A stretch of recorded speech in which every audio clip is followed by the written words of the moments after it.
அனைவருக்கும் வணக்கம். National heritage trust தேசிய மரபு அறக்கட்டளை புதுவை அருங்காட்சியகம் முன்னெடுக்கும் பன்னாட்டு இணையவழி கருத்தரங்குக்கு அனைவரையும் வரவேற்கின்றேன்.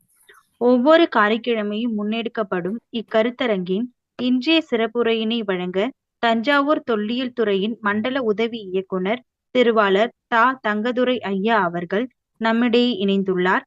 ஐயா அவர்களுக்கு வணக்கம். வணக்கம். தொடக்க உரையினை வழங்க புதுவை அருங்காட்சியக மற்றும் புதுவை அருங்காட்சியக ஆராய்ச்சி நூலகத்தின் இயக்குனர் நிறுவனர் அறிவனையா அவர்களை அழைக்கின்றேன். அனைவருக்கும் வணக்கம். இன்று ஒரு இனிய நாள். இந்த நாளில் நம்முடன் இணைந்திருப்பவர் நம்முடைய தமிழகத்தின் தொன்மையை விளக்கக்கூடிய, தமிழ் மக்களின் வாழ்வியல் தொன்மையை விளக்கக்கூடிய, மொழியின் நீண்டகால தொன்மையை விளக்கக்கூடிய ஒரு துறையாக விளங்கக்கூடிய நம்முடைய தொல்லியல் துறையினுடைய அலுவலர் அவர்கள். ஐயா அவர்களை தொடர்பு கொண்ட தொடக்கம் முதலாக அவர் நம்மிடையே பேசிய ஒவ்வொரு சொல்லும் மிகவும் பண்பிற்கும் எச்சரிக்கைக்கும் உரியதாக இருந்தது. அவருடைய துறை சார்ந்த அறிவு எப்படிப்பட்டது என்பதை அவருடைய ஒவ்வொரு சொற்களும் நமக்கு மெய்ப்பித்து காட்டி கொண்டிருந்தது. அடிப்படையான குமுகாய சூழலில் இருந்து வரக்கூடிய அறிவு பெற்றவர்கள்தான் இந்த மண்ணுக்குரிய உண்மையான அறிவை வெளிப்படுத்த முடியும் என்ற முழுமையான நம்பிக்கை நமக்கு இருக்கிறது. நாம் உயர்ந்த இடத்தில் பெரிய செல்வச் சூழலில் இருந்து நம்மை நாம் உருவாக்கிக் கொள்கின்றோம் என்ற நிலையில் நம்முடைய அறிவு எப்படிப்பட்ட மேன்மையுடையதாக இருந்தாலும் முயற்சியுடையதாக இருக்க வாய்ப்பில்லை என்றுதான் கருத தோன்றுகிறது. எந்த இடத்தில் வாய்ப்பும் சூழலும் குறைவாக இருந்து முயற்சி அதிகமாக செலுத்தப் பெறுகிறதோ அங்கிருந்துதான் புதிய புதிய செய்திகளும் அறிவு செய்திகளும் வளமான சூழலும் நம்முடைய மக்களுக்கும் மண்ணுக்கும் அமையும் என்ற விடாப்பிடியான நம்பிக்கையோடு ஐயா அவர்களை நாம் மீண்டும் ஒரு முறை போற்ற வேண்டியிருக்கிறது. அவர்களுடைய ஆய்வு பணிகள், அவருடைய எதிர்கால திட்டங்கள், இவை அனைத்துக்குமான ஒரு அடிப்படையாக இந்த கருத்தரங்கம் அமையும். இது தமிழகத்தினுடைய சூழலை காட்டக்கூடியதாக, தமிழகத்தின் தொல்லியல் சூழல்களை காட்டக்கூடியதாக இருக்கின்ற நிலைகளை தாண்டி ஐயா அவர்களுடைய ஆய்வுகளினுடைய அடிப்படையாக இக்கருத்தரங்கம் தொடங்க வேண்டும் என்றுதான் நானும் விரும்புகிறேன். பல நிலைகளில் அவர் வளர வேண்டும். அவருடைய வளர்ச்சி தமிழகத்துக்கும் தமிழ் மக்களுக்கும் தமிழ் மொழிக்கும் மிகப்பெரிய பயனாக அமைய வேண்டும். எம்முடைய நிறுவனங்கள் சார்பில் ஐயா அவர்களை வாழ்த்தி அவருடைய உரையை கேட்க தயாராகிறோம். அனைவரும் உரையை கேட்கலாம். வாருங்கள் ஐயா, நீங்கள் உரையை தொடங்கலாம். ஐயா.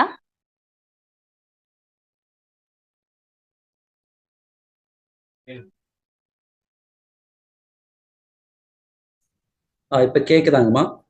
வணக்கம். கேட்குதுங்க ஐயா, நீங்க தொடங்கலாம். 118வது நிகழ்வாக பன்னாட்டு இணையவழி கருத்தரங்கினை முன்னெடுத்து உள்ள இந்த புதுகை அருங்காட்சியக இயக்குனர் ஐயா அறிவன் ஐயா அவர்களுக்கு எனது முதற்கண் நன்றி கடந்த வணக்கத்தினை தெரிவித்துக் கொள்கிறேன். தொடர்ந்து இந்த நிகழ்வினை நிகழ்த்தி தர என்னில் கேட்டபோது பல்வேறு சூழலின் அடிப்படையில் நான் நிகழ்விற்கு ஒப்புதல் அளித்து இந்த நிகழ்வினை ஒப்புக்கொண்டுள்ளேன். இதுவரை தமிழகத்தில் மட்டுமில்லாமல் இந்திய அளவில் அகழாய்வு என்றால் என்ன, அகழாய்வு எதனால் மேற்கொள்ளப்படுகிறது, ஒரு அகழாய்வு எந்த ஆய்வு சிக்கலின் அடிப்படையில் எடுக்கப்படும் போது அது முழுமை பெறுகிறது என்ற அடிப்படையில் இந்த கருத்தரங்கினை ஒரு காணொலியாகவும் செய்தியாகவும் உங்களிடையே பகிர்ந்து கொள்ள இருக்கிறேன். பொதுவாக அகழாய்வு என்பது ஒரு அறிவியல் பூர்வமாக ஆய்வு என்று எடுத்துக்கொண்டாலும் அதற்கு முன்பாக ஒரு சில விபத்துகளின் அடிப்படையில் ஒரு சில இடங்கள் அடையாளம் காணப்படுகிறது. அதன் சுருக்கமாக நான் இந்த காணொலியில் காண்பிக்க விரும்புகிறேன். தொடர்ந்து எனது காணொலியை பார்க்கும் வரை நான் விளக்கமாக தெரிவிக்கிறேன். தெரியுதுங்கய்யா. ஆய்வு சிக்கலின் அடிப்படையில் அண்மைகால தமிழக அகழாய்வு என்ற தலைப்பில் அகழாய்வு என்றால் என்ன? அகழாய்வு என்பது பல்வேறு ஆய்வுகள் செய்யப்படுகிறது. அதாவது அகழாய்வு என்பது தொல்லியல் அகழாய்வு என்பது பொதுவாக பழம் பொருட்களை ஆதி மனிதன் விட்டு சென்ற பயன்படுத்திய பொருட்களின் அடிப்படையில் அவனுடைய அறிவையும் அவனுடைய பண்பாட்டையும் அறிந்து கொள்ளும் வகையில் இந்த அகழாய்வானது மேற்கொள்ளப்படுகிறது. அகழாய்வு என்றால் அப்படித்தான் எடுத்துக்கொள்ள வேண்டும். ஆர்கியாலஜி என்பது தொல்லியல், அதாவது கிரேக்க மொழியில் பெற்றதாக நாம் எடுத்துக்கொள்கிறோம். நம்முடைய மூதாதையர் விட்டு சென்ற பொருட்கள், அதாவது பயன்படுத்திய பொருட்களின் அடிப்படையாக அதை வைத்து ஒரு வரலாற்றினை கட்டமைப்பது என்பதுதான் இந்த தொல்லியலுடைய மிக முக்கிய நோக்கமாக பயன்படுகிறது. அதுக்கு முன்பாக கள ஆய்வு என்ற ஒரு ஆய்வின் அடிப்படையிலேயே ஒரு அகழாய்வை திட்டமிடப்படுகிறது. கள ஆய்வு என்பது களத்திற்கு நேரடியாக சென்று அந்த இடத்தினை ஆய்வு செய்து அந்த இடத்தின் தன்மையினை கண்டறிந்து அங்கு கிடைக்கின்ற தரவுகளின் அடிப்படையில் பொருட்களை சேகரித்து பிறகு அந்த இடத்தினை அகழாய்வுக்கு உட்படுத்தலாமா அல்லது அகழாய்வுக்கு உட்படுத்தக்கூடாதா என்பதை முடிவு செய்கிறோம். பிறகுதான் அந்த இடத்தினை அகழாய்வுக்கு உட்படுத்துகிறோம். இதனை ஏற்கனவே சொன்னது போல அங்கே கிடைக்கக்கூடிய பொருள்களின் அடிப்படையாக மட்டுமே வைத்து இந்த மெட்டீரியல் ரிமைன்ஸ் அப்படிம்பாங்க. அதாவது அங்கே கிடைக்கிற பொருள்களை மட்டுமே வச்சுக்கிட்டு அந்த இடத்த நாம ஆய்வுக்காக உட்படுத்துறோம். பின்னால அது அகழாய்வுக்காக நம்ம பயன்படுத்துறோம். அதுல 2 முறையாக நம்ம பார்க்கிறோம். அதாவது கள ஆய்வு அப்படிங்கிறது எக்ஸ்ப்ளோரேஷன் அப்படின்ற ஒரு சொல்லப்படுகிறது. அதுல 2 வகைப்படுத்துறோம். ஒண்ணு ரிட்டன் டாக்குமெண்ட்ஸ், அதாவது எழுதப்பட்ட ஆவணங்களின் அடிப்படையில் ஒரு இடத்தை ஆய்வு செய்து ஆய்வுக்கு உட்படுத்திய பிறகு அகழாய்வுக்கு உட்படுத்துவது. சயின்டிபிக் சர்வே, அதாவது அறிவியல் பூர்வமாக ஒரு இடத்தை ஆய்வு செய்து அந்த இடத்தை கண்டறிவது அப்படிங்கிறது நம்ம சொல்றோம். ஸோ அதுல ரிட்டன் டாக்குமெண்ட் அப்படின்னு சொல்லும்போது அங்கே கிடைக்கக்கூடிய எழுத்து ஆவணங்கள், அது மட்டும் இல்லாமல் வெளிநாட்டவர் குறிப்புகள், அது மட்டுமல்லாமல் கிராம பெயர்களை அடிப்படையாக கொண்ட ஊர்களை கண்டறிந்து அந்த இடத்தினை நாம் அடையாளப்படுத்துகிறோம்.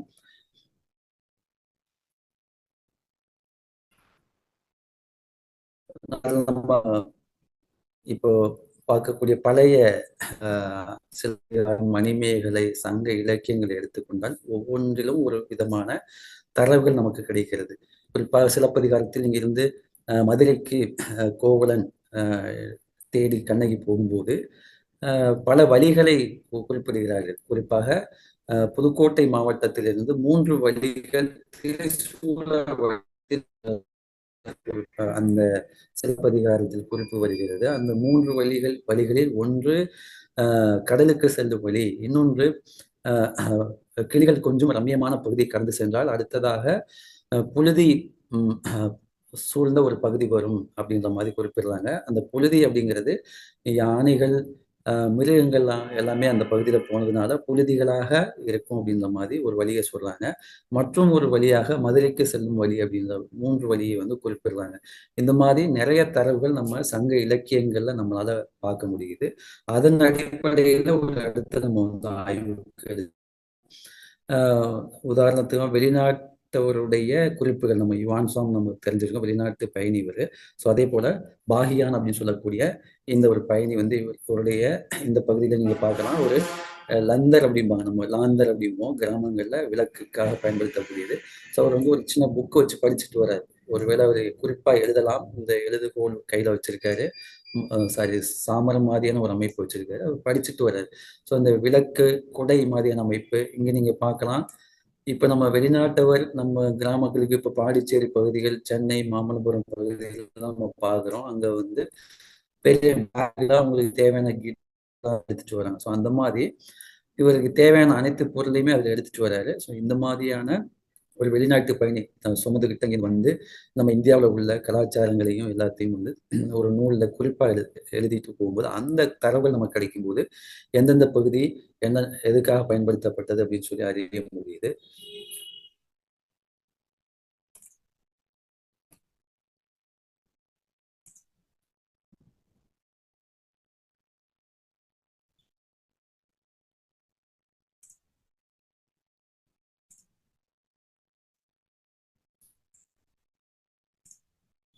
அதுக்கப்புறம் அனந்தரங்கம் பிள்ளை நம்ம இப்போ உள்ள காரைக்கால் பாண்டிச்சேரி பகுதியில் வசித்த அனந்தரங்கம் பிள்ளை புரியுதாங்கய்யா? கேக்குதாங்கய்யா? ஆமா ஐயா கேக்குதுங்க ஐயா. சரி. இருமொழி வித்தகராக இவர் இருக்காரு. ஸோ இவர் வந்து என்ன பண்றாரு அப்படின்னாக்கா, கப்பல்களில் வரக்கூடிய சரக்குகளை பற்றின செய்தி குறிப்புகளை ஒரு குறிப்பேடுகளா எழுதுறார். ஸோ அவரை வைத்துக்கொண்டே ஒரு முனைவர் பட்ட ஆய்வீடு முடிக்கும் அளவிற்கான தரவுகள் கொண்ட ஒரு அந்த குறிப்பா அந்த அவருடைய அனந்தரங்கம் பிள்ளைகளுடைய குறிப்பு அப்படிங்கிறது இருக்கு. ஸோ அதை எடுத்துக்கொண்டு இங்கிருந்து என்னென்ன மாதிரியான பொருள்கள் ஏற்றுமதி செய்யப்பட்டது, இறக்குமதி செய்யப்பட்ட பொருள்கள் எல்லாம் தெரிந்து கொள்ள முடிகிறது. அது மட்டும் இல்லாமல் ஒரு கப்பல் இங்கிருந்து இன்னொரு நாட்டுக்கு பயணிக்கக்கூடிய நாட்கள் தெரிந்து கொள்ள முடிகிறது. அங்கிருந்து புறப்பட்ட கப்பல் இங்கே வந்ததற்கான நேரங்களை நம்மளால் வந்து குறிப்பிட்டு அறுதிட்டு சொல்ல முடிகிறது.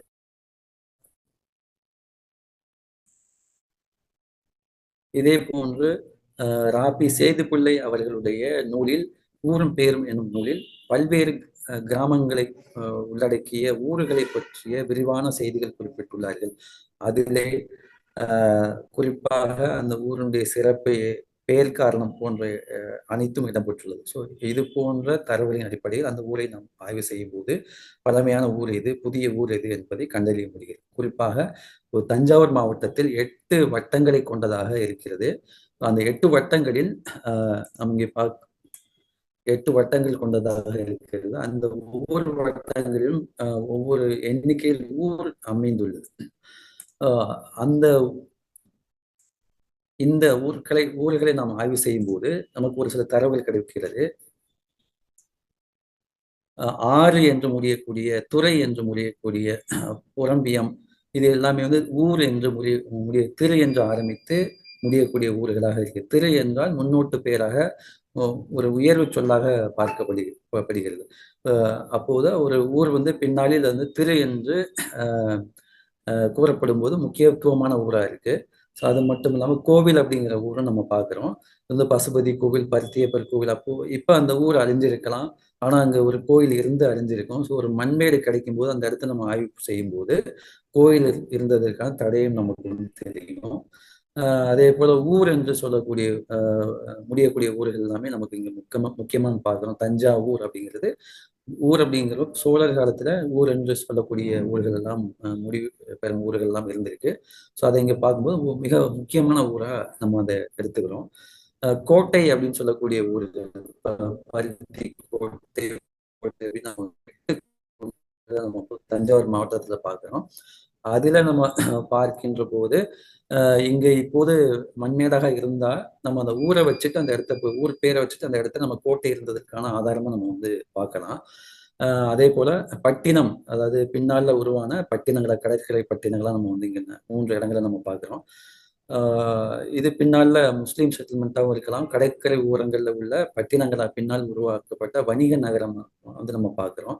மடம், இங்கிருந்து நிறைய மடங்கள் ஏற்படுத்தப்பட்டிருக்கு. ஸோ அந்த பேர்களே மடம் என்று நம்ம பார்க்கும்போது இப்போது ஊர் அழிந்திருந்தாலும் மடம் என்ற பெயரின் அடிப்படையில் அங்கே மடம் இருந்ததை நம்ம வந்து யூகிக்க முடிகிறது. நத்தம் அப்படிங்கிறது விளைநிலம் அல்லாத பகுதியாக நம்ம பார்க்குறோம். குறிப்பா பெருங்கற்காலம், அதாவது சங்ககாலம், பெருங்கற்காலம் அப்படின்னு சொல்லுவாங்க. அதாவது சங்க காலத்தை சேர்ந்த ஈமத்தாளிகள், ஈமக்காடுகள் உள்ள பகுதியில் வந்து நத்தம் அப்படின்னு நம்ம சொல்லுவோம். நத்தம் புறம்போக்கு அப்படின்னு சொல்லி இப்போ சொல்றாங்க. அங்கே போய் பார்க்கும்போது அங்கே வந்து ஈமத்தாளிகள், ஈமக்காடுகள்லாம் நமக்கு கிடைக்கிறதுக்கான வாய்ப்புகள் இருக்கு. ஸோ இதை நம்ம எப்படி நம்ம ஆல்ரெடி வந்து நம்ம அதை வந்து சர்வே வந்து பேப்பர் டாக்குமெண்ட்டாக நம்ம பார்க்குறோம். பின்னால அதை வந்து என்ன பண்ணுறோம், சயின்டிஃபிக் சர்வேயை பார்த்து உள்ள என்ன இருக்குன்னு நம்ம கண்டுபிடிக்கிறோம். அதில் வந்து 2 டைப்பாக நம்ம பார்க்குறோம். ஒன்று வந்து ஏரியல் சர்வே, இன்னும் வந்து சப் சர்வே, அதாவது மேல்மட்டமாக பார்ப்பது, ஊடுருவி பார்ப்பது அப்படின்னு நம்ம பார்க்குறோம். ஏரியல் சர்வே அப்படிங்கிறது நம்ம இப்போ எடுக்கக்கூடிய அந்த ஏரியல் வியூ ஃபோட்டோகிராஃப், அதாவது முதலாம் உலகப்போர், இரண்டாம் உலகப்போரில் மட்டுமே பயன்படுத்தப்பட்ட வான்வழி புகைப்படங்களை வைத்து சில இடங்கள் வந்து அடையாளப்படுத்தினா வெளி நாடுகளில். இப்போ சின்ன சின்ன சிறிய ரக குட்டி விமானங்கள்லாம் வந்ததுனால அதை வச்சுக்கிட்டு மேல்மட்டத்தில் இருக்கக்கூடிய அந்த தரவுகளை வந்து நாம் வந்து புகைப்படங்களாக எடுத்து ஒரு தரவை நம்ம சேகரிக்கிறோம். இதுதான் நீங்க பார்க்குற அந்த சின்ன ஒரு குட்டி விமானம். இதை வைத்துக்கொண்டு இது வெளிநாடுகளில் உள்ள ஒரு பிக்டோகிராஃப் அப்படிம்பாங்க. அதாவது ஒரு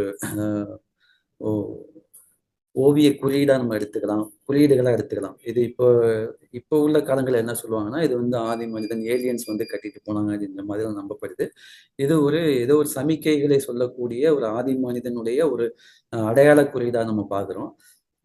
இந்த மாதிரியான குறியீடுகளை வந்து நம்ம ஏரியல் வியூ ஃபோட்டோகிராஃப் மூலமா நம்ம தெரிஞ்சுக்க முடியும். இது மட்டும் இல்லாமல் தெர்மல் ஃபோட்டோகிராஃப் அப்படிம்பாங்க. அதாவது வெப்பம் எங்கெல்லாம் இருக்கோ அந்த வெப்பத்தை அடையாளப்படுத்தக்கூடிய ஒரு சென்ஸ் பண்ணி, அதாவது அதை உணர்ந்து அடையாளப்படுத்தக்கூடிய ஒரு தெர்மல் திறன் கொண்ட ஒரு கருவியை வைத்து இருக்கு அப்படின்னு சொல்லி பார்க்க முடியும். அடிப்படையில் ஒரு பொருள் பூமிக்கு அடியில பூமிக்கு மேலேயோ சுடப்பட்டு வெந்த நிலை இருந்த, அதாவது உதாரணமாக செங்கல் கட்டுமானங்கள் இருந்தது அப்படின்னாக்கா இந்த போட்டோகிராஃப் மூலமா நமக்கு தெரிஞ்சுக்க முடியும். ஸோ இப்போ இதை வைத்து நான் தற்போது அண்மையில இயக்குனராக இருந்து ஒற்பனை கோட்டை அப்படிங்கிற அகலாய்வு தளத்தினை அகலாய்வு மேற்கொண்டு வருகிறேன். அங்க வந்து லிடார் அப்படிங்கிற ஒரு சர்வே மூலமாக ஒரு கோட்டை 2.5 கிலோமீட்டர் சுற்றளவு கொண்ட கோட்டையை ஆய்வு செய்த போது இந்த லிடார் அப்படின்ற சர்வே மூலமா ஆய்வு செஞ்சோம். அது நிறைய தரவுகள் இந்த சயின்டிபிக் அனாலிசிஸ் மூலமா நமக்கு கிடைச்சிது. ஸோ இது மாதிரியான தரவுகளும் நம்மளால் எடுக்க முடியும். அதுல என்ன கிடைக்கும் அப்படின்னாக்கா, இங்க நீங்க பார்க்கக்கூடிய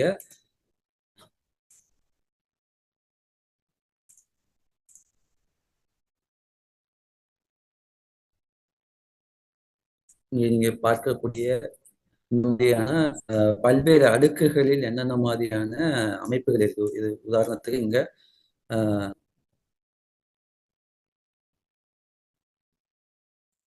வணக்கங்கம்மா, தெளிவா கேக்குதா? ஐயா கேட்குதுங்க. தடை போடுற மாதிரி இருக்காங்க. இல்லைங்க ஐயா, நீங்க தொடரலாம். இது மாதிரியான ஒவ்வொரு அடுக்குகள்ல நம்ம பார்க்க முடியும். ஒவ்வொரு அடுக்குல மேல் மட்டத்துல என்ன இருக்கு, அதுக்கு அடுத்த லெவல்ல என்ன இருக்கு அப்படின்ற மாதிரியான நிறைய தரவுகளை நம்மளால இது மாதிரியான ஸ்கேனிங் மூலமா நம்மளால தெரிஞ்சுக்க முடியுது.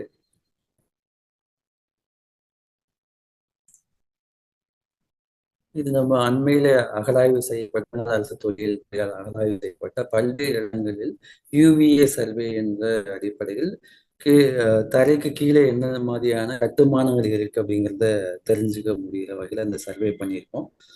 உதாரணத்துக்கு ரொம்ப சிம்பிளா நீங்க புரிஞ்சுக்கிற வகையில இங்க பாத்தீங்க அப்படின்னாக்க ஒரு சின்ன கல் குவியல் இருக்கு. மேல் மட்டத்துல அந்த பயிர் வந்து சரியாக விளையாத சூழல் இருக்கு. இங்க வந்து பெரிய பள்ளம் ஒன்று இருக்கு. இங்க மேல பாத்தீங்கன்னா அந்த பயிர்கள் வந்து நிறைய விளைஞ்சிருக்கு. அதாவது ஒரு பசுமை நிறைந்தது. ஏன்னா இங்க பள்ளம் இருந்ததுனால நீர் தேங்கி அந்த விளைச்சல் அதிகமா இருக்கு. இது மாதிரியான தரவுகளை வந்து நாம அந்த கிராப் மார்க்ஸ் அப்படின்னு சொல்லுவோம். அதாவது பயிர் குறியீடு அப்படிம்பாங்க. இதன் அடிப்படையிலும் நாம ஒரு தரவுகளை வந்து நம்மளால மேல் மட்டத்தின் மூலமா நம்மளால அறிஞ்சிக்க முடியும். அதன் அடிப்படையிலும் சில இடங்களை நம்ம வந்து அடையாளப்படுத்தி நம்ம கண்டுபிடிக்கிறோம். ஒரு சில உதாரணங்கள் நம்ம இங்க தஞ்சாவூர் பல இடங்கள்ல வந்து இந்த கோட்டைகள் இருக்கு. அந்த கோட்டைகளை வந்து நாம வந்து வான்வெளி புகைப்படங்கள் மூலமாகவும் இப்போ உள்ள ஜிபிஎஸ் மேப், கூகுள் மேப் மூலமாகவும் நம்ம வந்து இதை அறிஞ்சிக்க முடியும். இப்போ இந்த கோட்டை வந்து முழுமையா பல பகுதி அழிஞ்சிருந்தாலும் ஒரு சில பகுதி நீர் நிறைஞ்சு நமக்கு காணப்படுது. ஸோ இது மக்கள் குடியேற்றத்தின் காரணமாக அது அழிஞ்சிருக்கலாம். இது மாதிரியான தரவுகளை கொண்டும் நம்ம வந்து அந்த ஒரு சில இடங்களை நம்ம வந்து அடையாளப்படுத்துறோம். அதுக்கு அதன் பிறகு சப்சர்பேஸ், அதாவது பூமிக்கு அடியில் எப்படி இருக்குன்னு சொல்லிட்டு நம்ம ஒரு சில கான்டூர் வச்சுட்டும் மேடு பள்ளங்களை நம்ம வந்து கண்டுபிடிக்கும். கான்டூர் அப்படிங்கிறது மேடு பள்ளங்களை காண்பிக்கக்கூடிய ஒரு வரைபடம் இது. இது வந்து இப்போ நம்ம உதாரணத்துக்கு நம்ம ஹைவேலலாம் சில சர்வே மிஷின் வச்சு அந்த லைன் பார்ப்பாங்க. அந்த மிஷினை வச்சு கூட ஒரு சில இடங்களுடைய மேடு பள்ளங்கள் நம்ம அறிஞ்சு அந்த மேடு பள்ளங்களின் அடிப்படையாக ஒரு மேட்டு நிலத்தில் வந்து தொல்லியல் சின்னங்கள், தொல்லியல் தரவுகள் இருக்குங்கிறத நம்மளால அறிஞ்சிக்க முடியும்.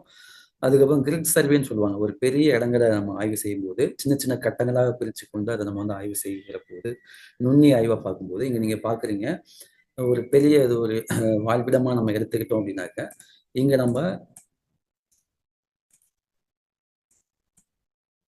ஒரு சில வட்டங்களா நமக்கு தெரியுது பார்த்தீங்களா? இங்க உதாரணத்துக்கு ஒரு பகுதியில இந்த பகுதியில மட்டும் ஒரு பொற்கொல்லர் இருந்தார் அப்படிங்கிறத இங்க கிடைக்கிற தரவுகள் மூலமா அந்த சின்ன சின்ன கட்டங்களா வச்சு சேகரிக்கும் போது அந்த தரவுகள் கிடைக்கும். இந்த பகுதியில ஒரு தச்சர் மட்டும் இருந்தார் அப்படிங்கிறதுனால ஒரு தச்சு தொழிலுக்கான ஆயுதங்கள், தச்சு தரவுகள் எல்லாம் கிடைக்கும்போது இந்த பகுதியில தச்சர் இருந்தார் அப்படின்னு நம்ம தெரிஞ்சுக்க முடியும். உதாரணமாக இங்க வந்து உயர்குடிகள், அதாவது அரச வம்சத்தை சேர்ந்தவங்க இருக்காங்க அப்படின்ற போது இங்க கிடைக்கக்கூடிய தரவுகளை வச்சு நாம இந்த பகுதி ஒரு மிக முக்கியமான பகுதின்னு அப்படின்னு சொல்ல முடியும். அந்த சிறு சிறு கட்டங்களாக பிரித்து நுண்ணாய்வு செய்யும் போது இந்த மாதிரியான தரவுகள் நமக்கு கிடைக்க வாய்ப்புகள் அதிகமாக இருக்கிறது.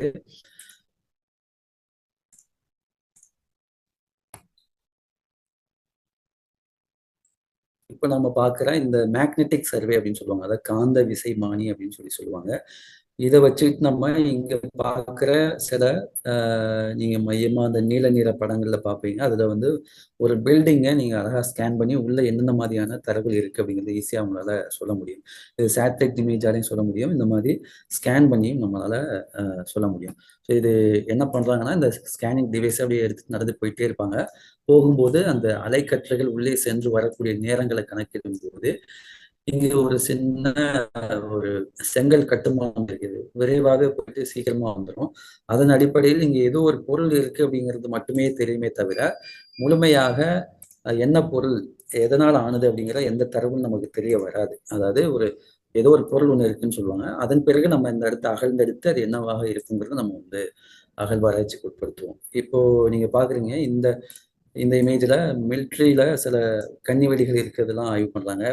இப்போ சில டவுன் பிளானிங்ல கீழே எங்கேயாவது சின்ன பைப் லைன்ஸ்லாம் போகுதாங்கிறத ஈஸியா ஆய்வு பண்றாங்க. இது ஆய்வு தரவுகள் அப்படிங்கிறதுலாம் எப்படி கிடைக்கும் அப்படின்னாக்க இந்த மாதிரியான சிவப்பு நிறம் கொண்ட அந்த தரவுகள் இங்க உள்ள பைப்ஸ் வந்து அப்படியே உங்களுக்கு ஸ்கேனா காமிச்சிருக்காங்க. இது மாதிரியான அவுட்புட் கிடைக்கிட்டு என்ன தரவுகள் இருக்கு, உள்ள என்ன பொருள் இருக்குங்கிறது நம்ம அகழ்ந்தெடுத்த பிறகு மட்டுமே அது வந்து நமக்கு முழுமையாக தெரியும். இது நம்ம அண்மையில ஒரு ஸ்கேனிங் பண்ணுது. ஸோ அதன் பிறகு நம்ம இதெல்லாம் வந்து கள ஆய்வு அப்படிங்கிறத நம்ம எடுத்துக்கிட்டோம். அதுக்கப்புறம் அகழாய்வு என்ன, கள ஆய்வு என்ன பண்றோம், கள ஆய்வுக்கு முன்னாடி சயின்டிஃபிக்கா எப்படி அந்த இடத்த வந்து ஆய்வுக்கு எடுத்துக்கிட்டோம் அப்படின்னு நம்ம சொல்ல வரோம். பொதுவா இந்தியாவிலேருந்து ஆரம்பிச்சிடலாம். இந்தியாவில் முதல்ல நடைபெற்ற அகழாய்வு அப்படிங்கிறது செந்துவெளி அகழாய்வா பார்க்கப்படுகிறது. இது வந்து குறிப்பா இது ஒரு துரதிர்ஷ்டவசமாக ஒரு கட்டுமான பொருட்கள் குவாரியாக எடுத்து செல்லப்படுறத வந்து கவனிக்கப்படுது. அப்போ அங்க என்ன நடக்குது அப்படின்னாக்க அங்க இருந்த அந்த ஹரப்பா மோஜதாருக்கு இடைப்பட்ட பகுதியில ஒரு லாகூர்ல இருந்து முல்தான் அப்படின்ற பகுதிக்கு 1857ல ரயில் பாலம் வந்து சேதமடைகிறது. அந்த ரயில் பாலத்தை சீர் செய்யும் பணிக்காக அங்கு பணியமர்த்தப்பட்டவர் வந்து ஒரு இன்ஜினியரால அந்த பகுதி வந்து சேதம் அடையப்படுகிறது. அது வந்து வெளி கவனத்துக்கு கொண்டு செல்லப்பட்டு பின்னால் தான் அந்த இடம் வந்து 1887ல இந்த இடம் வந்து முதலாக அடையாளப்படுத்தப்பட்டது. இப்போ உதாரணத்துக்கு நம்ம இப்போ கீழடி எடுத்துக்கொண்டோம்னா பாலசுப்ரமணியன் அப்படின்ற ஆசிரியர் தான் வந்து அந்த இடத்தை அடையாளப்படுத்தினாங்க. அதே போல சிவகலை அப்படின்னு எடுத்துக்கிட்டோம்னா சிவகலை மாணிக்கம் அப்படின்ற ஒரு ஆசிரியர் தான் அந்த இடத்தை அடையாளம். அது மாதிரியான ஆர்வலர்கள் கொண்ட அடையாளங்களினால் மட்டுமே சில இடங்கள் எல்லாம் அடையாளப்படுத்தப்படுகிறது. ஆனால் இந்த பகுதியை முதலாக அகழாய்வு செய்வதற்கு அகழாய்வு செய்த பிறகு இவர் தான் அந்த பகுதி சேதமடைகிறது அப்படிங்கிறத இந்திய தொல்லியல் துறையின் கண்காணிப்பாளராக இருந்த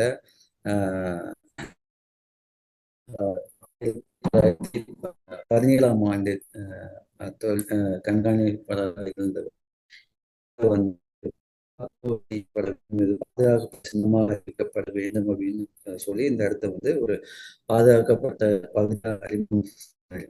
அது வரைக்கும் இது சேதம் கண்டினியூவா சேதம் அடைஞ்சுக்கிட்டே தான் இருந்தது. இவர் தான் வந்து அங்க இருந்த சர் ஜான் மார்ஷல் அப்படின்ற முதல் தொல்லியல் அகழாய்வினை மேற்கொண்டவர் இவர் தான். இவருக்கு பிறகுதான் வந்து அங்க மார்ட்டிமர் வீலர் அப்படின்ற ஒரு தொல்லியல் ஆய்வாளர் வந்து வர்றாரு. இவருடைய தலைமையில பல்வேறு அகழாய்வு ரோம நாட்டுகள் அகழாய்வு செய்யப்பட்டிருக்கு, நம்ம அரிக்கமேடுகள் அகழாய்வு செய்யப்பட்டிருக்கு. அரிக்கமேட்ல ஒரு மனைவியும் இணைந்து ஒரு சில அகழாய்வுகளை மேற்கொண்டிருக்காரு. இவர் 1946ஆம் ஆண்டில் தனது அகழாய்வினை மேற்கொண்டார். அந்த ஹரப்பா பகுதியில் அகழாய்வு மேற்கொண்டு பல முக்கியமான தரவுகள்லாம் வந்து இவர் வெளி உலகுக்கு கொண்டு வந்தார். இது கிமு 2500லேருந்து 5000 ஆண்டு பழமையானது அப்படிங்கிறத வந்து நிறைய சான்றுகள் மூலமா வெளிப்படுத்தினார். தமிழகத்தை பொறுத்தவரையில முதல் அகழாய்வு அப்படின்னாக்க அதே போல இங்க வந்து ஜாகர் அப்படின்ற மாவட்ட ஆட்சியர் நமது ஆதிச்சநல்லூர் திருநெல்வேலி மாவட்டம் இப்போ உள்ள ஸ்ரீரங்கம் மட்டத்தில் இருக்கக்கூடிய அந்த ஆதிச்சநல்லூர் அப்படின்ற ஒரு பரம்பு பகுதி. பரம்பு அப்படின்னா ஒரு ஏற்றிலாம் மண் மீது விளைச்சல் இல்லாத பகுதி. நம்ம சில பகுதிகளில் நஞ்சை புஞ்சைன்ற மாதிரி அந்த பகுதிகளில் பரம்பு அப்படிம்பாங்க. ஸோ அந்த பகுதியில் ஜாகர் அப்படின்ற அப்போதைய மாவட்ட ஆட்சியர் அவங்க வந்து 1876ல் நிறைய குவாரிஸ்லாம் நடக்குது அப்படின்றத அறிஞ்சிக்கிட்டு இங்கே இந்த மைன்ஸ்லாம் தோன்றாங்கன்னு சொல்லி போய் பார்க்கும்போது இங்கே நிறைய தரவுகளை கண்டுபிடிக்கிறாரு. ஸோ அதன் அடிப்படையில் அந்த இடத்த வந்து வெளி உலகுக்கு அது வெளிப்பட்டது. இதன் பிறகு 1896ல் வந்து பெர்லின்ல உள்ள இவருடைய இணைஞ்சு ஒரு ஆய்வாளரோட இணைஞ்சு இனப்பகுப்பாய்வு செய்கிறார். அந்த இனப்பகுப்பாய்வுல நிறைய இங்கேருந்து கொண்டு போன மண்டை ஓடுகள், எலும்பு கூடுகள்லாம் ஆய்வு செஞ்சு இது இன வரைவியலுக்கு கொண்டு வர்றாரு. இது முதலில் அகழாய்வு அப்படின்னு சொல்ல முடியாட்டியும் இதுக்கப்புறம் அதாவது சயின்டிபிக் நம்ம சொன்ன மாதிரி ஒரு திட்டமிடப்பட்ட ஒரு சயின்டிபிக் ரிசர்ச் அப்படிங்கிறது 1886ல் ஒரு இன பகுப்பாய்வு செஞ்ச பிறகு அலெக்சாண்டர் ரே அப்படின்ற பிரிட்டன் நாட்டை சேர்ந்த தொல்லியலாளர் 1903-4 வந்து முதலாக இங்கே வந்து முறையான அகழாய்வை மேற்கொள்வார். இவர் முறையான அகழாய்வு மேற்கொண்ட பிறகு 22 மாட்டு வண்டிகள்ல இங்கிருந்து ஜெர்மனி நாட்டுக்கு தொல்பொருட்களை ஏற்றிட்டு போனதா அவருடைய குறிப்புல சொல்லியிருக்காரு. இவர் வந்து இது போன்று பல்வேறு அகழாய்வுகள் வந்து நம்ம தமிழகத்தில் நடைபெற்று வந்தாலும் இந்த பகுதியை வந்து கால்டுவெல் என்ன சொல்றாங்க அப்படின்னாக்க தென்னிந்தியாவின் மிக பழமையான நாகரிகம் ஆதிச்சநல்லூர் அப்படிங்கிறது தென்னிந்தியாவின் மிக பழமையான நாகரிகம் அப்படின்னு குறிப்பிடுறாரு. இதே போல பல்வேறு அகழாய்வுகள் நடைபெறும். நமது அரிக்கமேடு அரியாங்குப்பம் ஆற்றின் அருகே உள்ள அரிக்கமேடு, இந்த அரிக்கமேடு சுமார் நம்ம உங்களுக்கு தெரிஞ்சிருக்கும், நீங்க அருகாமையில உள்ளவங்களா இருந்தா சுமார் 4 கிலோமீட்டர்ல இருக்கு. நம்ம இப்போ உள்ள மாடர்ன் டவுன்ல இருந்து இங்க சார் மார்ட்டிமர் வீலர் 1945ல் அகழாய்வு பண்றாரு. ஜீன் மேரி அப்படின்ற அவருடைய ஒய்ஃபும் இணைஞ்சு 1947, 1950 ஆகிய ஆண்டுகள் வந்து அகழ்வாராய்ச்சி நடத்தியிருக்காங்க. எத்திரியன் கடல் மற்றும் தாலமியின் பெரிப்ளஸ் உள்ள எம்பேரியம் என்று அழைக்கப்படும் இந்த துறைமுகத்துல ஒரு குறிப்பா சொல்றாங்க இந்த இடத்த வந்து. அதுல வந்து குறிப்பிட்டு ஒரு சில அடையாளங்களா குறிப்பிடுறாங்க. இந்த இடமா இருக்கும் அரியாங்குப்பத்துல வந்து அரிக்கமேடு தான் அப்படின்ற மாதிரியான அடையாளங்களா குறிப்பிடுறாங்க. இங்க ஒரு சில ஆய்வு தரவுகள்லாம் வந்து வெளிவரப்பட்டிருக்கு. மேலும் இங்க வந்து கிமு 2ஆம் நூற்றாண்டு முதல் கிபி 8ஆம் நூற்றாண்டு வரையிலான குடியேற்ற காலகட்டமாக ரோம நாட்டை சேர்ந்த குடியேற்ற காலகட்டமாக இது கருதப்பட்டதா தெரியுது. ரோம நாட்டை சேர்ந்த ஒரு வணிக நகரமாகவே இது உருவெடுத்து இருந்திருக்கு. இது வந்து மிக முக்கியமா பார்த்தோம்னா அரிட்டைன், ஆம்போரா, ரோமானிய விளக்கு, கண்ணாடி பொருட்கள், கண்ணாடி மணிகள் அப்படிலாம் கிடைக்கும். இன்னைக்கும் அங்க உள்ள ஆர்வலர்கள் சில பேர்லாம் வந்து அங்கே கல்மணிகளை வந்து சேகரிச்சுட்டு இருக்காங்க. குறிப்பாக அங்கே பகுதியில் உள்ள நம்ம ரமேஷ்னு ஒருத்தர் இருக்கார். அவர் இன்னமும் சில தரவுகளை வந்து திரட்டிக்கிட்டு வர நிறைய மணிகள்லாம் அங்கே இன்னமும் கிடைச்சிட்டே இருக்கு. இதுதான் வந்து அந்த பகுதியில் நடைபெற்ற அகழாய்வினுடைய ஒரு புகைப்படமாக நம்ம பார்க்குறோம். இந்த மாதிரி தான் அந்த அகழாய்வு அப்படிங்கிறது இருக்கும். அங்கே கிடைச்ச ஆம்பர வகை ஜாடி, இது எண்ணெய் ஜாடியா சொல்றாங்க. எண்ணெய் வஸ்துக்கள் அல்லது மது கொண்டு வந்த ஜாடியா அது பார்க்கப்படுது. தற்போதைக்கு உள்ள அதாவது பிரிட்டிஷ் பீரியடா தான் இது இருக்கணும். ஸோ அங்கே தங்குவதற்காகவோ படைக்கலங்களாகவோ பின்னால் பயன்படுத்தப்பட்டதா இந்த பகுதி நமக்கு தெரிய வருது. அது மட்டுமல்லாமல் தமிழ்நாடு அரசு தொல்லியல் துறை 1964 உருவாக்கப்பட்டு பல்வேறு அகழாய்வுகளை மேற்கொள்ளப்பட்டு வருது. இதுவரைக்கும் 52 இடங்கள் அகழாய்வை மேற்கொண்டு வந்தாலும் மிக முக்கியமாக தூத்துக்குடி மாவட்டம் கொர்க்கை அப்படிங்கிற இடத்துல வந்து பாண்டியர் துறைமுகத்தை அடையாளப்படுத்தி அங்க வந்து அகழாய்வை மேற்கொண்டது. இந்த அகழாய்வில் கிமு 755 அப்படின்ற ஒரு சான்று நமக்கு கிடைச்சிது. அதாவது கிமு 755 அப்படிங்கிறது இப்போ இருந்து 2700 சுமார் 2700 ஆண்டு பழமையான ஒரு கரிம மாதிரியினுடைய நமக்கு டேட்டிங் நமக்கு கிடைச்சது. அதே போல கீழடியில கிமு 685 ஒரு டேட்டிங் நமக்கு கிடைச்சிருக்கு. இது சுமார் இப்போலேருந்து 2500 2650 ஆண்டுகள் பழமையானதா நம்ம பார்க்கிறோம். இது மட்டும் இல்லாம இப்போ வரைக்கும் மிக காலத்தால் முந்தியதாக நம்ம ஏற்றுக்கொள்ளக்கூடிய சிவகலை ஆய்வு முடிவுகள் வெளிவந்திருக்கு. அது கிமு 1155 என்று பார்க்கப்படுகிறது. இது இப்போலிருந்து ஒரு 3200 ஆண்டு பழமையானதா பார்க்கப்படுது. இதே போன்று பல்வேறு அகழாய்வுகளை தொடர்ந்து நமது தமிழ்நாடு அரசு தொல்லியல் துறை மேற்கொண்டு வருகிறது. ஒவ்வொரு ஆய்வுகளையும் நம்ம குறிப்பிட்டு சொல்லிட்டே போகலாம். அதுல இந்த ஆண்டுல குறிப்பா 8 இடங்கள்ல நம்ம அகழாய்வை மேற்கொண்டு வரோம். அதுல குறிப்பா பொற்பனை கோட்டை அப்படிங்கிற இடத்துல எப்படி ஆய்வு சிக்கலின் அடிப்படையில் அந்த இடத்த நம்ம வந்து ஆய்வுக்கு உட்படுத்தணும் அப்படிங்கிறத நம்ம பார்க்கலாம். இதான் அந்த நடப்பாண்டுல அகழாய்வு மேற்கொள்ளப்பட்டு வரக்கூடிய இடம் இது. மருங்கூர் அப்படிங்கிற இடம் வந்து பண்ருட்டி கிட்ட இருக்கு. கீழினம்பண்டி அப்படிங்கிறது கிருஷ்ணகிரி மாவட்டத்தில் உள்ள ஒரு தொழிலிடம். சென்னானூர் அப்படிங்கிறது கிருஷ்ணகிரி மாவட்டத்தில் உள்ள ஒரு தொழில் இடமா பார்க்கப்படுது. திருப்பூர் மாவட்டத்தில் உள்ள கொங்கல் நகரம் அப்படிங்கிற ஒரு இடம், புதுக்கோட்டை மாவட்டத்தில் உள்ள பொற்பனை கோட்டை அப்படிங்கிற ஒரு இடமும் இந்த ஆண்டு அகழாய்வு மேற்கொள்ளப்பட்டு வருது. விருதுநகர் மாவட்டம் சிவகங்கை மாவட்டம் கீழடி, விருதுநகர் மாவட்டம் வெம்பக்கோட்டை, தென்காசி மாவட்டம் அப்படின்னு நம்ம பார்க்குறோம். அது மட்டும் இல்லாமல் கடல் ஆய்வுகளையும் நம்ம தமிழ்நாடு அரசு தொல்லியல் துறை மேற்கொண்டு வருது. ஸோ அதையும் நம்ம வந்து ஒரு சில சின்ன ஒரு இதாக பார்த்துடலாம்.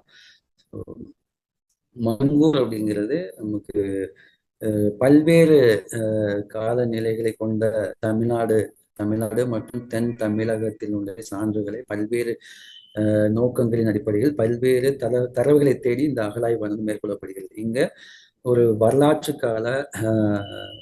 துவக்க கால வாழ்விடமாக பார்க்கப்படக்கூடிய இந்த மருங்கூர் பட்டினத்தை வந்து வரலாற்று துவக்க கால சான்றுகளை தேடி பயணிப்பதாக இந்த அகழாய்வு மேற்கொள்ளப்படுகிறது. இதுலேயே நான் அதை குறிப்பிட்டிருக்கேன், எவ்வளவு தூரத்துல இருக்கு, எந்த ஆண்டு இந்த முதலாம் கட்ட அகழாய்வு நடத்தப்பட்டு வருகிறது. அதே போல கீழினம்பண்டி இடம் வந்து நம்ம திருவண்ணாமலை மாவட்டம் வந்தவாசி வட்டத்தில் இருக்கு. இங்க பெருங்கற்காலம் குறிப்பாக ஈமத்தாளிகள் மட்டும்தான் நம்ம பார்த்துருக்கோம். நீங்க பார்க்குறீங்க மேல இது வந்து ஈமப்பேலை அப்படின்னு சொல்லுவாங்க. நிறைய அருங்காட்சியங்கள் நீங்க பார்த்துருக்க முடியும். அந்த கால்கள் கொண்ட 16 8 கால்கள் இந்த மாதிரி கால்கள் கொண்ட மேலே மூடி அமைப்பு கொண்டதாகும். இதே மேல உருவங்கள் பொறுத்த மாதிரி இதுல ஆழ்த்தலை பொறுத்த மாதிரியான பல்வேறு உருவங்கள் கொண்டதாக இந்த அமைப்பானது இருக்கும். இது மிக முக்கியமாக தமிழகத்துல பார்க்கப்பட்டு அந்த தரவுகளை தேடி இந்த அகழாய்வானது மேற்கொள்ளப்படுகிறது. சென்னானூர் அப்படிங்கிறது இங்கதான் வந்து நியோலித்திக் அப்படின்னா புதிய கற்காலம் அப்படின்னு நம்ம சொல்லுவோம். புதிய கற்காலம் அப்படிங்கிறது ஆதி மனிதன் ஒரு இடத்துல நிலையாக தங்கி அந்த இடத்துல வந்து உணவு தயாரித்து விவசாயம் மேற்கொண்ட இடமா நம்ம அந்த அந்த காலகட்டத்தை பார்க்குறோம். புதிய கற்காலம் அப்படிங்கிற கட்டத்தை பார்க்குறோம். ஸோ அதன் அடிப்படையில் அந்த தரவுகளை தேடி, அந்த ஆதாரங்களை தேடி இந்த ஆண்டு ஊத்தங்கரை அப்படிங்கிற பகுதியிலிருந்து வடக்கே 15 கிலோமீட்டர் தொலைவில் உள்ள சென்னானூர் அப்படிங்கிற இடத்துல அகழாய்வு மேற்கொண்டு வருகிறோம். இங்கே பல்வேறு தகவல்கள் கிடைச்சாலும் ஒரு இரும்பாலான ஏர் கலப்பை ஒன்றும் தமிழ் பிராமி எழுத்து, தமிழி அப்படின்னு சொல்லக்கூடிய தமிழ் பிராமி எழுத்து ஒன்று கிடைச்சிருக்கு. அதன் பிறகு திருப்பூர் மாவட்டத்தில் ஒரு வரலாற்று துவக்க காலம், சங்க காலம் அப்படின்னு நம்ம சொல்லலாம். ஸோ அந்த காலகட்டத்தை சேர்ந்த பெருங்கற்காலத்தை சேர்ந்த ஈம சின்னங்கள், ஈம பேழைகள்லாம் கண்டுபிடிக்கப்பட்டதா சொல்றாங்க. அதன் அடிப்படையில் அந்த இடத்த வந்து அகழாய்வு கொண்டு வரும். இதை பற்றி நம்ம விரிவாக பின்னால பார்ப்போம். புதுக்கோட்டை மாவட்டத்தில் உள்ள வரலாற்று துவக்க காலத்திலே இருந்த ஒரு கோட்டையா அதை நம்ம வந்து பார்க்கிறோம். இதை நம்ம வந்து விரிவாக நம்ம பார்க்கிறோம். இது 2 ஆண்டுகளா தொடர்ந்து நடைபெற்று வருகிறது.